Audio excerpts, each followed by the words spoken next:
దేవునికి స్తోత్రము. అనుదిన వాక్య ధ్యానమునక ఈరోజు 2025 సంవత్సరము ఫిబ్రవరి నెల 18వ తారీఖు. ఈరోజు ధ్యాన వాక్యము పరిశుద్ధ గ్రంథము నుండి కీర్తనల గ్రంథము 115వ సంకీర్తన 12వ వచనము. వాక్యాన్ని ఒకసారి మనము పరిశుద్ధ గ్రంథము నుండి చదువుకుందాము. ప్రియ దేవుని బిడ్డలారా, యెహోవా మమ్మును మరిచిపోలేదు, ఆయన మమ్మును ఆశీర్వదించును. ఈరోజు ధ్యాన వాక్యము దేవుని ఆశీర్వాదం గురించి మనం ధ్యానించుకుంటున్నాము. మనలను సృజించిన మన దేవుడు ప్రేమమయుడు, దీర్ఘశాంతమూర్తి. ఆయనను స్తుతిస్తూ ఆయనను మహిమపరచుకుంటానికే దేవుడు మనలను సృజించిన విషయము మనము మరచిపోకూడదు, అది విస్మరించకూడదు. ఆ మాటను మనము ఎవరి కొరకు? దేవుని కొరకే మనల్ని సృష్టించుకున్నాడు. ఆయన నిత్యము స్తోత్రములతో స్తుతింపబడటానికే మానవుల్ని ఆయన చేసుకున్నాడు కదా. నిత్యము మనం ఆయన మనస్సులోనే ఉంటాము. కీర్తనల గ్రంథంలోనే ఉంది కదా చక్కగా ఒక మాట, ఆయన ఆకాశమందు ఆయన నివాసము నుండి తొంగి చూస్తున్నాడట. ప్రతి ఒక్కరూ ఆయన దృష్టిలో, ఆయన కనుదృష్టిలోనే ఉన్నారు. ప్రతి మనిషి ఆయన కొరకు మనల్ని చేసుకుంటే మనమేమో ఆయన్ని విస్మరిస్తున్నాము. ఎంత విచిత్రము! దేవుణ్ణి మహిమపరచుకుంటానికని, మానవుడి ద్వారా మహిమపరచుకుంటానికి మానవుణ్ణి చేసుకున్నాడు. కానీ దేవుణ్ణి మర్చిపోతున్నటువంటి మానవులు ఒక్కసారి ఆలోచించండి, అది ఎంత ప్రమాదకరమైన విషయము. ఈరోజు ధ్యాన వాక్యము, యెహోవా దేవుడు మమ్మును మర్చిపోలేదని మాట్లాడుతున్నాడు. యెహోవా దేవుడు మనల్ని మర్చిపోలేదట, కానీ మనము ఆయన ఆజ్ఞలు, ఆయన కట్టడలను పాటించకపోతే ఆయనను మనం మర్చిపోయినట్లే. కానీ దేవుడు మనల్ని మర్చిపోలేదు. ఆకాశం నుండి ఆయన తొంగి చూస్తున్నాడు. దేవుని మనస్సు నిండా మనము ఉన్నాము గనుక ఇక మర్చిపోలేదను మాటకు సంబంధమే లేదు. మనలను మర్చిపోయే దేవుడు కాదు. ఆయన నిత్యుడగు తండ్రి.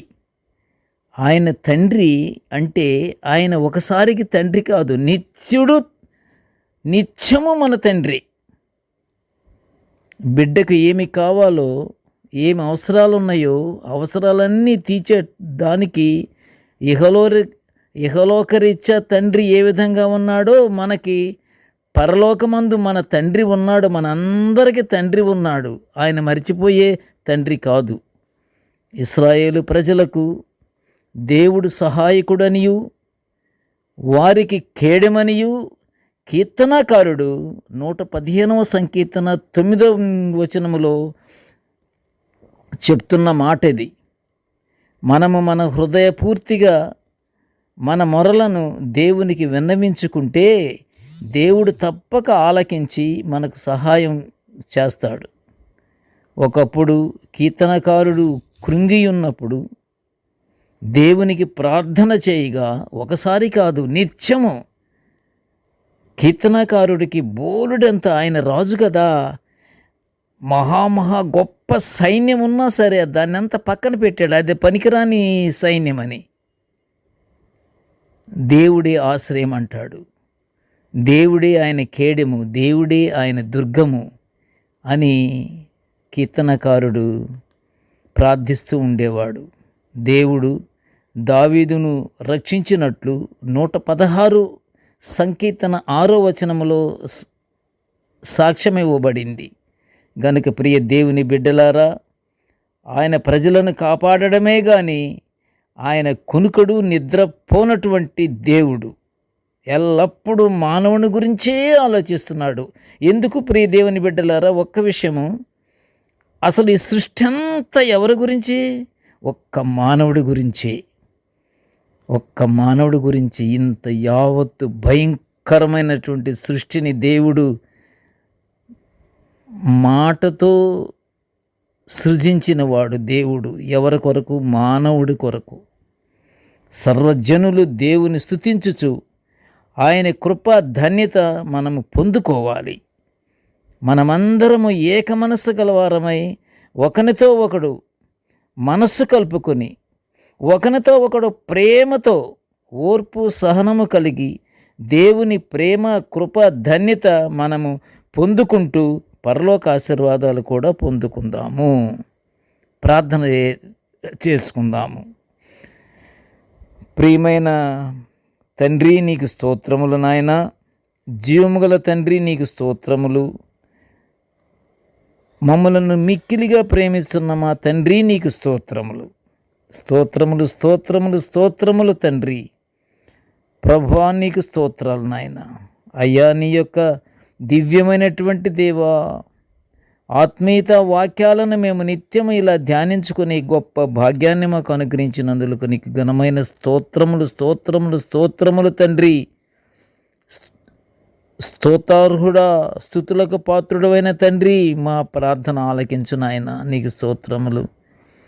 ప్రభా, నేటి ధ్యాన వాక్యమును వినుచున్న ప్రతి బిడ్డను ఆశీర్వదించయ్యా తండ్రి. నాయన, ఇప్పుడు ఈ లోకంలో తండ్రి ఏ బిడ్డ ఏ అవసరం కొరక ఎదురు చూచున్నాడో తండ్రి, ఒక్కసారి ఆ బిడ్డలను తండ్రి నువ్వు చూడు తండ్రి.